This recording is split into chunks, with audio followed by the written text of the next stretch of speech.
Hey guys, Ken here from the Retro Toyscapades channel. So today, I'm taking a look at the first two episodes of the She-Ra cartoon that just dropped on Netflix. Of course, I've been doing a bunch of videos on She-Ra since the announcement and images of the cartoon came out a few months ago. Click on the links in the description below if you want to check those out. I've been told that some of them are hilarious. Well, thank you, but do listen to them if you have the time and judge for yourself. Hey, so why am I covering She-Ra so much? Contrary to what some might think, this isn't a witch hunt. I've been clear in my stand that even if I'm not a fan of the new character designs, I was still willing to give the show a chance when it finally came out. But just to lay it out there, I'm a child of the 1980s and I love just about all the retro properties of that era. Now, if they did a cartoon reboot of the Centurions or Gem and the Holograms, I'd be covering those with earnestness as well. Specifically, I've been a fan of Masters of the Universe and the mythology, and She-Ra is a big part of that world building. I remember a Christmas when I was a kid, and these carolers came to the house to sing songs, and they had Santa with them. I somehow thought I could ask Santa for anything and I would get it. But sadly, he didn't have a Castle Grayskull stashed away in his oversized red sack. He just had some sucky red candy. Now, one of the first things I did upon reaching adulthood and scoring a measure of disposable income was to sign up for a credit card so I could buy old He-Man toys off eBay. I'm sure some of you know what that's like, don't you?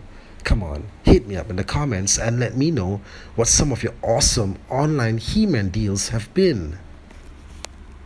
There's been some debate that adults are not allowed to comment on the new She-Ra cartoon because it's a show that's catered for little girls and teenagers. Well, that's just too bad because you guys went and copied an intellectual property that most adults remember nostalgically from their childhood. Also, nobody is preventing women and girls from enjoying and commenting on a so-called boys' property like He-Man. I mean, I'm fairly sure that a lot of guys would actively encourage that. Which guy wouldn't want a female companion that they could play their power swords with? So get with the program, people. Also, I just wanted to say that if young adults in real life were supposed to talk and behave like the characters do in this cartoon, I think a lot of parents would want to reconsider starting a family. But that's just what I think. So okay, on to the show. Now they waste no time introducing us to the character of Adora, who eventually becomes She-Ra. When we see her, we are told that she lives within the Fright Zone and is constantly training with other recruits such as her under the mentorship of a floating, caped and masked being known as Shadow Weaver. And all of them serve under the rule of Lord Hordak. Now, Shadow Weaver is somewhat creepy to look at for most normal people and has a voice that is the definition of sinister. But Adora, who looks like a completely normal teenage girl, doesn't find anything weird about any of this. Now we learn that Adora's best friend is Catra, who looks like a cross between Chitara from Thundercats and Cheetah from the Wonder Woman universe. Catra is stereotypically reckless and has a devil-may-care attitude and is also jealous of all the attention Adora seems to get, but yet still cares for her. Because friendships are never easy. We learn that those within the Fright Zone regard the citizens living in the world outside, who are collectively called the Princess Army, as enemies because they are supposed to be evil dominators. However, we never actually see any indication of this. We never see any signs of the strengths of each forces or their capacity to instill fear and loathing in others. In fact, where the Princess Army is concerned, most of them seem to be living a life of easygoing luxury instead of being engaged in an interplanetary conflict. They come across as whiny and bratty teenagers from a show like Beverly Hills 90210, and they speak the same way. Now, if some of the women here are supposed to be princesses, I have to say that by their conduct and demeanor, the globally accepted definition of a princess seems to have been cast aside for this show. When we are first introduced to the character of Glimmer, I nearly fell off the chair. Firstly, it's revealed that she's the teenage daughter of the queen. I was like, get the hell out of here. I mean, based on the promotional images we saw, I thought she was a woman of 35 years of age, with 4 children. The queen also refers to her by the title of commander. Was she being sarcastic? And both of them seem to reference a conflict that she was recently in with enemy forces. Excuse me, but I just have to ask, why are children who look like they live on Melrose Place being asked to do combat with enemy forces? Also, as I covered in an earlier video, compared to how Glimmer used to look like in the classic original 80s series, she's depicted as being really out of shape here.